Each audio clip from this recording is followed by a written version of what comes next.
I grew up in Western Kentucky in the late 1960s.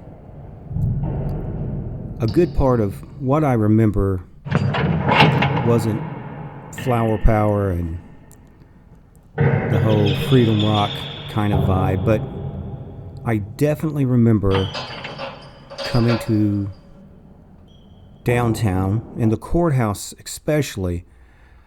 At this time, my father was working as chief of police in one of the nearby state offices, and I would often walk around, look under trees, try to find cool rocks, the sort of thing that, a 7 or 8 year old would do. But I always had a strange draw to the courthouse in Caldwell County, Kentucky, which is where the home seat of Princeton, Kentucky sat. Now, being sort of a amateur historian, emphasis on amateur, I loved learning about things that lay hidden or things that were forgotten, and moreover, things that wanted to be forgotten. I know that on that court square, there had been now 5 courthouses. Now, the initial first and second courthouses were, let's be honest, probably somewhat simple, probably using very primitive local elements.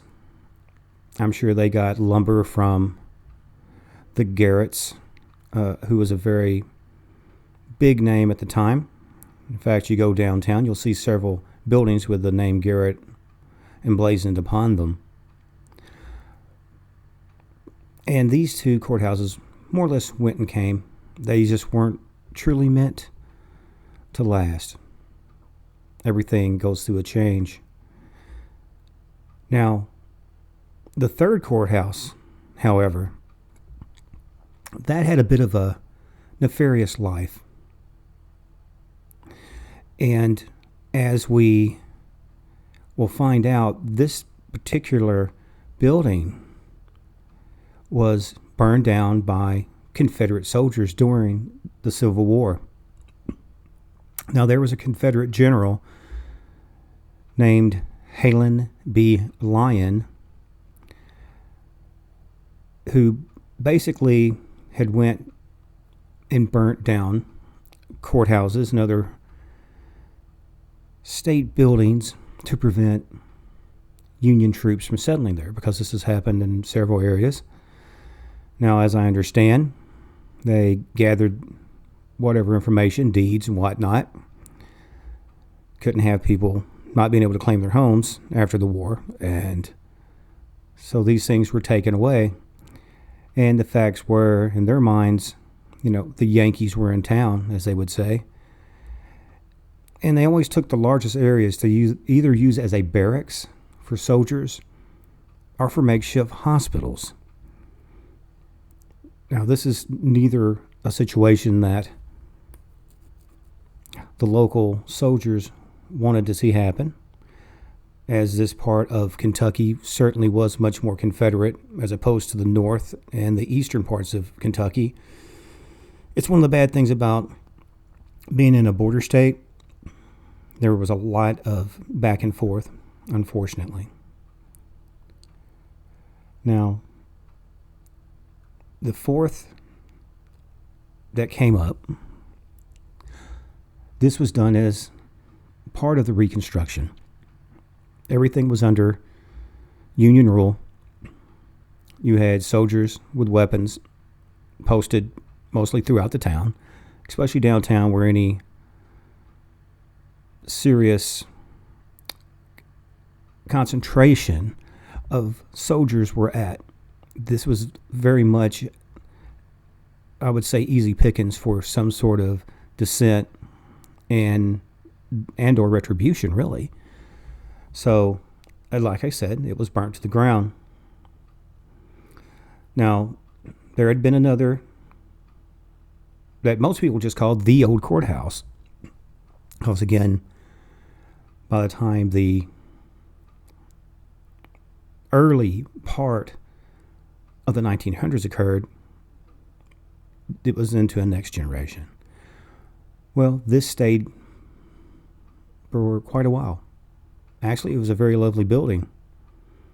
Beautiful grounds. Even had a little bandstand for 4th of July, things like that. Bluegrass bands or just whomever to come make a speech. Well, again, this aged out. And there were even issues where there was still the threat of the Ku Klux Klan. Apparently, a Ku Klux Klan member in the 1920s put a bomb under the seat of a then sitting judge. Amazingly, the bomb did go off, but no one was hurt. Now, as time went on, we did finally get the current courthouse, although it had went through some changes between now and then. But the main thing I'm going to tell you about is what was found and lost beneath that last courthouse. Now, take this with a grain of salt. Maybe take it with a whole salt lamp. But this was told to me by a local lawyer, held in very high esteem. In the time that they were breaking ground for that last courthouse, we had been inundated with a lot of concerns. A lot of people were afraid of storms. A lot of people didn't have basements. A lot of people had nowhere to go. And one of the things they wanted to make sure is to have a good-sized basement to house the upcoming heating and cooling units, but moreover, to have a safe place for people, which in time became something of a bomb shelter. Of course, during the 50s, the Red Scare was everywhere. Now, this particular lawyer told me that his uncle and his older brothers had stories from their fathers who also helped break the ground at the old courthouse in Caldwell. The story goes as this. They were clearing away a lot of debris, moving sections of stone. We have a lot of limestone in this area, and they come across a piece that was kind of unusual, and it was almost something that had gravel around it.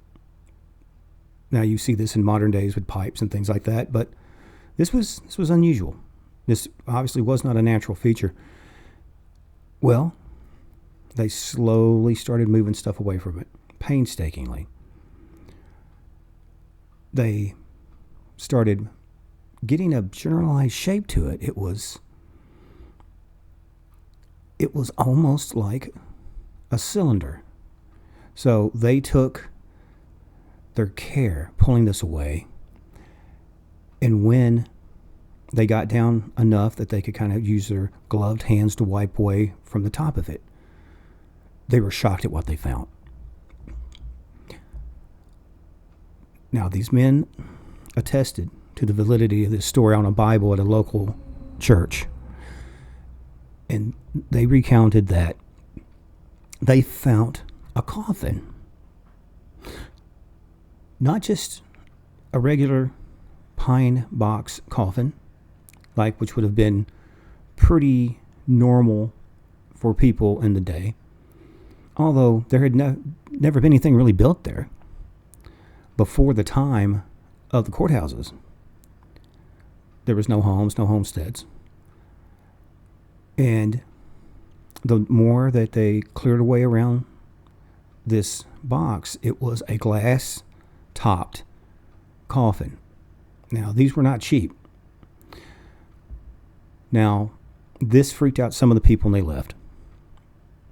So basically, the lawyer's uncle, and I believe one or two of his brothers, went ahead and stayed. Once they were able to wipe away the muck and the buildup and the dust of what appeared to be many years, they swear they found a very well-dressed, young, aristocratic-looking young man, and he did not look like he had decayed a day. He looked like he was sleeping. Now, of course, when you find a body of any kind, you've got to get a hold of the local police, acting coroners. It's just what you do. This being done, they supposedly took the coffin to be examined. Now, a few weeks went by, and there was actually newspaper reports of an old coffin that was sitting out in front of the courthouse that they said they had found, because apparently the story had gotten out. Now, mind you, this was not the same coffin. This was an older metal type of coffin, one that you might see anywhere. And it became sort of a local, quirky story. And it disappeared as quick as the story went in. Moreover, there was no report of a man in the coffin. And in fact, the coffin itself disappeared. Now, I asked this lawyer, I said, "Sir, what happened to the coffin that they shown?" He said, "Well, it went on a scrap heap." I said, "What about the one that they reported?" He drew in very close to me and he said, "Steve, it would have caused a panic." He said, "I'm not for sure what happened to the coffin. Moreover, I don't know what happened to the man." But this was a story that stayed with his uncle to the day he died, and he swore to the validity of this. I always knew there was a strange draw there, and to this day it still gives off an eerie feeling. Not so much malevolent, but watchful. I wonder where that coffin went, and moreover, what happened to that man? Did he go back into the clay? Or is he walking among us still today?